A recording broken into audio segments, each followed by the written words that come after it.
Obedience to authority has been a character trait of ours for centuries. Is it inherent? Is it chosen? And when do you believe that your morals override the authoritative figure before you? I'm here today to talk about Stanley Milgram's psychological experiment on obedience to authority. Obedience to authority has been a question and an impact on many wars and attacks against our country, as well as what to do when you believe that the authoritative figure before you has lost their morals. As a psychology major, I've researched many articles and films based on this experiment, as well as been intrigued and interested in the question answered by Milgram's experiment. Today I'm going to talk to you about Milgram's background and why he created this experiment, as well as the importance of the answer given from the experiment. I'm also going to talk to you about the experimental results, and lastly I'm going to talk to you about the impact on psychology as a whole that this experiment gave. Before Milgram's experiment began, he was greatly influenced and intrigued by war, specifically the Nazi army and the soldiers that fought in it. So how did this experiment come about? Thousands fought within the Nazi army and worked in concentration camps. Milgram's question was whether or not these soldiers made a choice to do these acts of genocide, or were they coerced into doing so. Milgram researched what those accused used as justification for the genocide committed.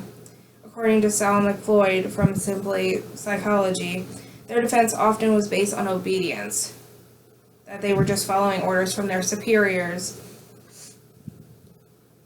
Milgram wanted to look closer into these justifications for their crimes and apply it to the average person. Milgram also researched Hannah Arendt's report on Adolf Eichmann and his acts within World War II. According to Harvard Psychology Department, Milgram wondered whether her claims about the banality of evil, that evil acts can come from ordinary people following orders as they do their jobs, could be demonstrated within the lab.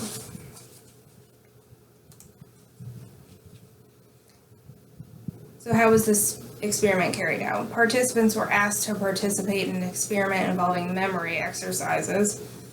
They had one participant posed as the teacher, as well as two experimenters, one blindly posed as a student, and one known by the participant as the authoritative figure. The authoritative figure told the teacher to ask the student questions based on memories, and every time that they got a question wrong, they were told to shock the student. Each question wrong gave a stronger voltage of a shock up to a deadly level. The learner is never actually shocked, but a recording of screams and pleas is played in order to test the teacher. This is when authority takes a stand. As the screams and pleas are heard by the teacher, they often want to stop the experiment. When the teacher begins to feel pressure and wants to stop, according to Berkeley, such demands would take the form of increasingly severe statements from the authoritative figure, such as the experiment requires that you continue. When given this statement, the participant has to choose whether to be obedient or stand up to the authority and stop the experiment. All this may seem like an unethical and distressful experience, but it answered a very important question that we all face, especially soldiers within the Nazi army. How far do you go to obey authority? Now, what were the results of the experiment and why do they matter? The majority of the participants within the experiment fully completed the experiment, meaning that they theoretically gave a strong enough shock to kill someone, given that an authoritative figure told them to. According to Britannica, the first official experiment yielded 26 out of 40 men recruited for the study proved to be fully obedient to the experimenter, delivering shocks through 450 volts. The experiment also answered Milgram's question based on Hannah Arendt's report, in that it in fact is true that normal everyday people can be coerced into doing evil acts given an authoritative figure told them to, despite their own moral values. According to Britannica, subjects persisted in their obedience despite verbally expressing their disapproval of continuing with the shocks.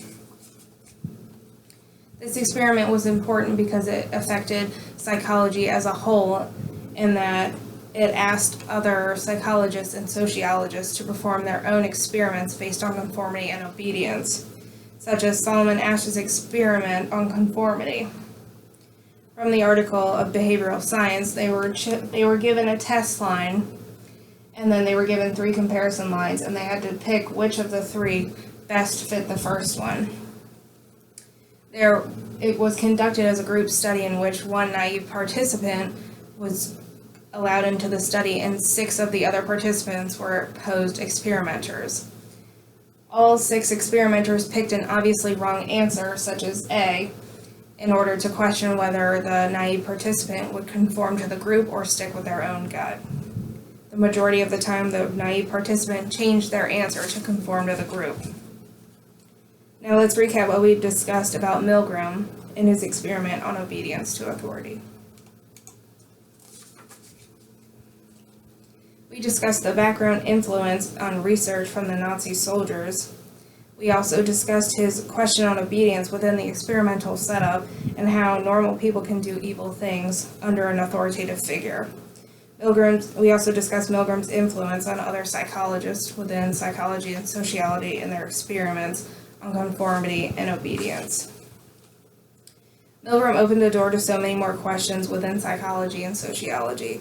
His experiment, although extreme, proved our innate tendencies involving obedience to authority and left us wondering what we would do in these real-life situations and how our morals would stand up to our own tendencies. I hope you enjoyed my speech and you leave it with your eyes open to new things you've learned about yourself and others. Thank you.